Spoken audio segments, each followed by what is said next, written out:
Hello guys, welcome back to my channel.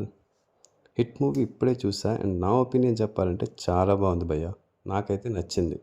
Especially Nani గారు అయితే విశ్వరూపం చూపించారనే చెప్పాలి. ఇన్నాళ్ళు ఒక ఫ్యామిలీ అండ్ యూత్ హీరోగా మూవీస్ చేసి రీసెంట్గానే ట్రాక్ మార్చి మాస్ యాక్షన్ మూవీస్ చేస్తున్నారు. అండ్ హిట్ అయితే నెక్స్ట్ లెవెల్. ఇంకా స్టోరీ విషయానికి వస్తే మూవీ ఒక మర్డర్ సీన్తో స్టార్ట్ అవుతుంది.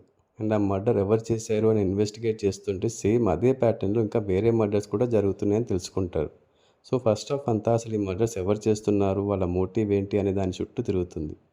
హిట్ ఫ్రాంచైజ్లో వచ్చిన లాస్ట్ 2 మూవీస్ లాగానే ఫస్ట్ ఆఫ్ అంతా ఇన్వెస్టిగేషన్, థ్రిల్లర్, సస్పెన్స్ ఆ మోడ్లోనే వెళ్తుంది. అండ్ ఇంటర్వెల్కి మనకి ఆ సస్పెన్స్ రివీల్ అయిపోతుంది.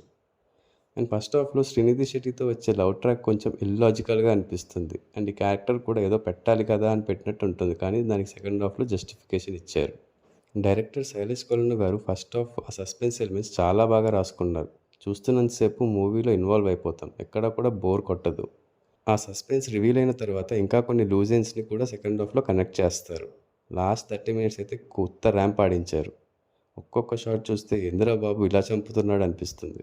ఇంకా విలన్ విషయానికి వస్తే కొంతమంది పిచ్చినా కొడుకులు అందరూ కలిసి ఒక గ్రూప్గా ఉంటారు. వాళ్ళలో మెయిన్ ఒకడు ఉంటాడు, కానీ వాడికి అంత పెద్ద క్యారెక్టరైజేషన్ అయితే ఏం లేదు. ఈ మూవీలో మెయిన్ విలన్ ఆ గ్యాంగ్ చేసే పనులు. అందుకే క్యారెక్టర్స్ కన్నా వాళ్ళ యాక్షన్స్ మీద ఎక్కువ ఫోకస్ చేశారు. అండ్ మనకు కూడా అవే రిజిస్టర్ అవుతాయి. క్యారెక్టర్స్ పర్ఫార్మెన్సెస్ గురించి చెప్పాలంటే అందరూ బాగానే చేశారు. ఎవరి క్యారెక్టర్ లిమిట్కి తగ్గట్టు చాలా బాగా చేశారు. అండ్ లాస్ట్లో స్పెషల్ క్యామియో ఉంటుంది, ఆల్రెడీ చాలామందికి తెలుసు. బట్ తెలియని వాళ్ళు ఉంటే వాళ్ళు మంచి సర్ప్రైజ్ ఫీల్ అవుతారు. అలాగే హిట్ 4 హీరో ఎవరో కూడా రివీల్ చేశారు. అండ్ ఈ మూవీ మెయిన్ హైలైట్ అయితే action choreography.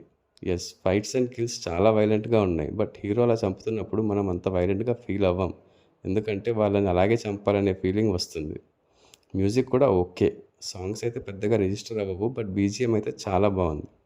So that's all for this video guys. మీరు ఆల్రెడీ మూవీ చూసేస్తే మీకు ఎలా అనిపించిందో కింద కమెంట్స్లో చెప్పండి. Please subscribe to our channel. Keep watching. See you in the next video. Audios.